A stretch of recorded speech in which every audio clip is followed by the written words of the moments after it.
Medical కాలేజీలను private వ్యక్తులకు అప్పగించకూడదని జగన్మోహన్ రెడ్డి చేస్తున్నటువంటి పోరాటం సత్ఫలితాలను ఇస్తున్నట్టు విశ్లేషకులు అభిప్రాయపడుతున్నారు. ఎందుకంటే రాష్ట్ర ప్రభుత్వం రాష్ట్రంలోని మెడికల్ కాలేజీలను నిర్వహించేందుకు PPP పద్ధతిలో బిడ్లను ఆహ్వానించింది. పులివెందుల, మార్కాపురం, మదనపల్లి, ఆదోని మెడికల్ కాలేజీలకు బిడ్లను ఆహ్వానిస్తే ఈ నెల 22 వరకు చివరి తేదీ. కానీ ఆదోనికి తప్ప మిగిలిన 3 కాలేజీలకు ఎవరూ కూడా ముందుకు రాలేదు. ఏ ప్రైవేట్ వ్యక్తి కానీ ప్రైవేట్ సంస్థ కానీ ముందుకు రాలేదు. ఆదోనిలో మాత్రమే కిమ్స్ సంస్థ సింగిల్ బిడ్ వేసింది. అంటే పరిస్థితిని అర్థం చేసుకోవచ్చు. రాష్ట్రంలో మెడికల్ కాలేజీల ప్రైవేటీకరణ వల్ల రాష్ట్రంలోని ప్రజలు ఇబ్బంది పడతారు. ప్రజలకు వైద్యం అందని ద్రాక్షగా మారుతుంది. మెడికల్ కాలేజీల్లో విద్యార్థులు డబ్బులు పోసి చదువును కొనుగోలు చేయలేరు, ఇబ్బందులు పడతారని జగన్మోహన్ రెడ్డి పదే రాష్ట్ర ప్రభుత్వాన్ని హెచ్చరించారు.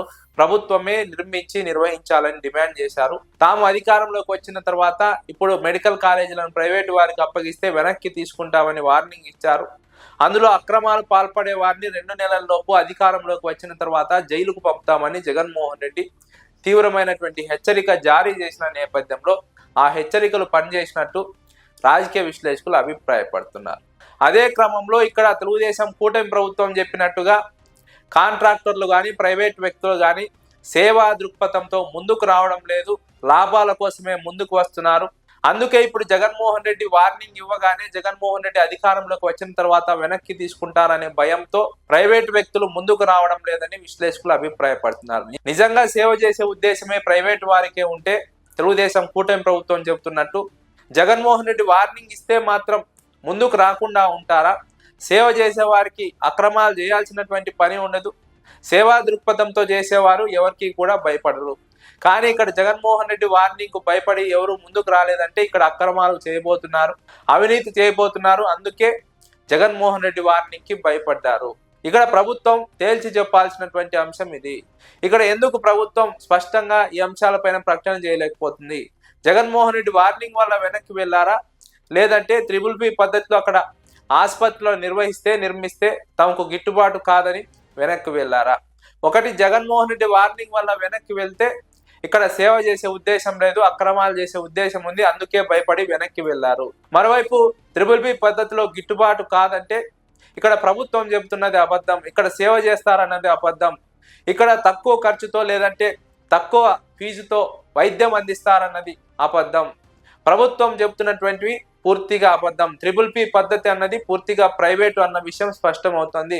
ప్రభుత్వం ప్రైవేటు కాదని చెప్తున్నా ఇప్పుడు ప్రైవేటు వ్యక్తులు ముందుకు రాకపోవడాన్ని పరిశీలిస్తే ఇది పూర్తిగా ప్రైవేటే. ప్రైవేట్ వారికి గిట్టుబాటు కావడం లేదు. ఒకటి, ప్రైవేట్ వారికి గిట్టుబాటు కావడం లేదని ముందుకు రావడం లేదు. 2, జగన్మోహన్ రెడ్డి వార్నింగ్ వల్ల ముందుకు రావడం లేదు. జగన్మోహన్ రెడ్డి వార్నింగ్ భయపడ్డారంటే ఇక్కడ అక్రమాలు చేయబోతున్నారు. కాంట్రాక్టర్లు ప్రైవేట్ వ్యక్తులు మెడికల్ కాలేజీల నిర్వహణకు ముందుకు రావడం లేదంటే 2 అంశాలు స్పష్టం అవుతున్నాయి. ఒకటి, అవినీతికి ఆస్కారం ఉంది, అవినీతి చేయడానికి జగన్మోహన్ రెడ్డి అడ్డుపడుతున్నారు. 2, గిట్టుబాటు కావడం లేదు. గిట్టుబాటు కావడం లేదంటే ఇక్కడ సేవా దృక్పథం లేదు. ప్రభుత్వం చెప్తున్నట్టుగా తెలుగుదేశం కూటమి ప్రభుత్వానికి ఇది మింగుడు పడినటువంటి అంశం. ప్రైవేట్ వ్యక్తులు కానీ కాంట్రాక్టర్లు కానీ మెడికల్ కాలేజీల నిర్మాణానికి బిడ్లు వేయడానికి ఈ నెల 22 చివరి తేదీ అయితే అంతకు ముందే 2 సార్లు వారితో సమావేశాలు నిర్వహించారు. వారికి తగ్గట్టుగా పాలసీలు మార్చారు. వారికి అనుగుణంగా అన్ని రకాల సదుపాయాలు కల్పిస్తామని హామీ ఇచ్చారు. అయినా కూడా 3 కాలేజీలకు ఎవరూ రాలేదు, ఆదోనికి మాత్రమే ఒకరు వచ్చారంటే పరిస్థితిని అర్థం చేసుకోవచ్చు. ఇక్కడ అన్ని రకాలుగా వారికి అవకాశాలు కల్పిస్తున్నారు. 30% బెడ్లను ఇష్టానుసారం అమ్ముకోవడానికి అవకాశం కల్పించారు. మిగిలిన 70% ప్రభుత్వమే ఆరోగ్యశ్రీ ద్వారా ఫీజు రియంబర్స్మెంట్ చేస్తుంది. అదేవిధంగా మెడికల్ కాలేజీలకు అనుబంధంగా ఆసుపత్రులను నిర్మించాల్సిన అవసరం లేకుండా ప్రైవేటు వారికి ఖర్చు తగ్గించే విధంగా ప్రభుత్వం వ్యూహాత్మకంగా ఆయా ప్రాంతాల్లో ఉన్నటువంటి ఆసుపత్రులను వాడుకునే విధంగా వెసులుబాటు కల్పించారు.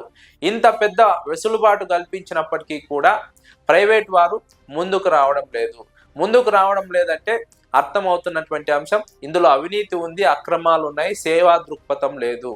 అందుకే ప్రైవేటు వారు ముందుకు రావడం లేదు.